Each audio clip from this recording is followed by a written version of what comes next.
Ustadz, ada sekolah yang melarang muridnya berbusana muslimah. Ini sebenarnya tidak match dengan SKP 3 Menteri. SKP 3 Menteri melarang, mewajibkan berpakaian agama tertentu. Setahu saya ya, nanti coba kalau saya salah ya bisa dikoreksi toh. Setahu saya SKP 3 Menteri melarang lembaga mewajibkan muridnya untuk berpakaian dengan pakaian tertentu. Tapi jika ada yang berpakaian tertentu, khususnya muslimah, kalau soal pakaian ini yang paling ketoro, paling tampak itu adalah muslimah. Berpakaian muslimah kok dilarang? Itu melanggar hak asasi manusia, melanggar undang-undang. Bisa dimasalahkan hanya karena masalah kejadiannya ada di Islam minoritas di NTT, Nusa Tenggara Timur, yang mayoritas non muslim. Maka ya begitulah umat Islam kalau ada di daerah minoritas biasanya ngalah dan memang kemudian kalah. Tapi di daerah mayoritas pun kita juga tidak bisa menang. Inilah problem negara ini. Bapak Presiden, Bapak Wakil Presiden, Bapak Menteri, para pejabat, tolong jangan biarkan umat Islam tersakiti kelamaan. Kalau kelamaan tersakiti, pasti tidak terima. Kalau tidak terima, ya sudah. Berulang kali saya sampaikan, jangan sampai umat Islam ngamuk. Ini agama, ajaran agama, kalau dipecundangi, kalau dimasalahkan, pasti tidak terima. Ini martabat, harga diri.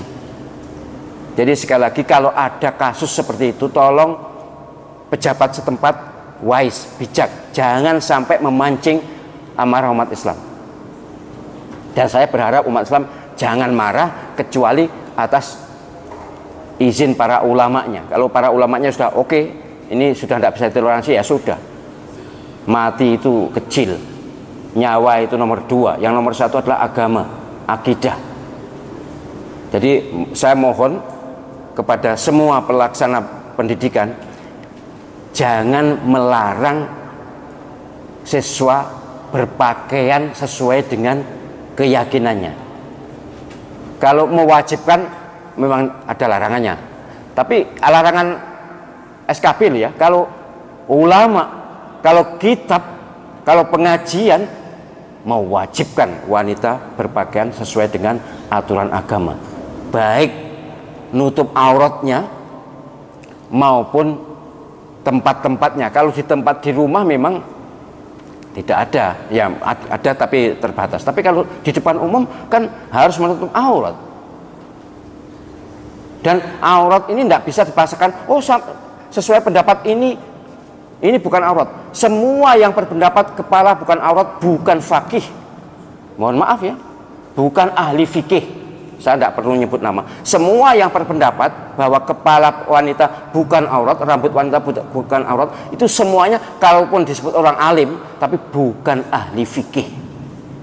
Sedangkan aurat ini wilayahnya wilayah fikih. 4 mazhab semua kompak.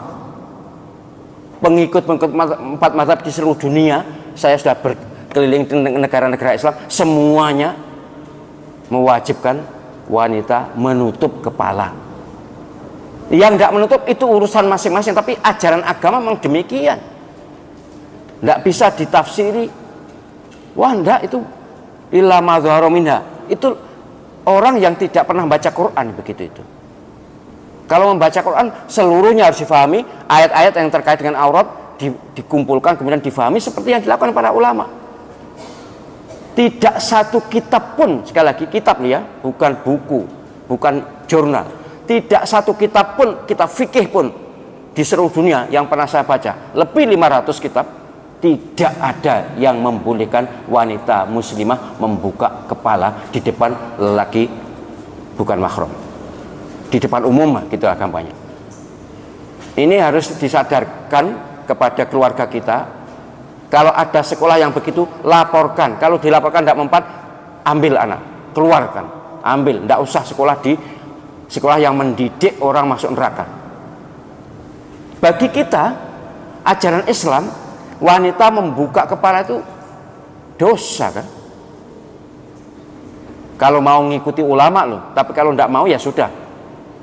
Tapi 4 mazhab termasuk 5 Syiah itu sama pendapatnya di semua kitab. Mohon maaf kalau ada kitab yang tidak begitu, tolong ditunjukkan pada saya. Kan kita memahami ajaran Islam itu kan melalui para ulama yang menguasai ajaran Islam, baik Al-Quran, hadis maupun kitab. Al-Quran, hadis itu bahan bakunya. Untuk menjelaskan Al-Quran, hadis itu yang punya otoritas adalah para ulama. Para ulama yang menulis kitab sejak dulu sampai sekarang, tidak satupun yang berpendapat boleh membuka kepala. Wanita loh ya, kalau laki-laki memang boleh. Penjenengan seperti sekarang itu lebih dari tertutup, auratnya hanya antara pusat dengan lutut. Tapi saya pikir ya tidak ada yang berani masuk masjid hanya nutup sarungan tok, gak wani. Tapi aneh ya sekarang itu, aneh setahu saya, yang lebih tertutupi laki-laki, perempuan itu malah kurang kain. Aneh. Itulah salah satu sebab kenapa isi neraka lebih banyak wanita. Karena wanita itu potensi dosanya lebih mudah, yaitu membuka aurat sudah jelas kemana-mana, bahkan foto ya sudah diterangkan begini berkali-kali. Kalau tidak mau ikut ya sudah, kita tidak maksa. Tapi saya berharap kepada semua yang punya amanat kekuasaan, amanat pemerintahan, amanat jabatan, tolong penjenengan juga sadar jika ada anggota atau rakyat atau anak buah yang tidak melaksanakan ajaran Islam. Bagi yang beragama Islam, bagi yang beragama lain tentu ada ketentuan sendiri, maka penjenengan juga ikut ambil dan ikut andil berdosa.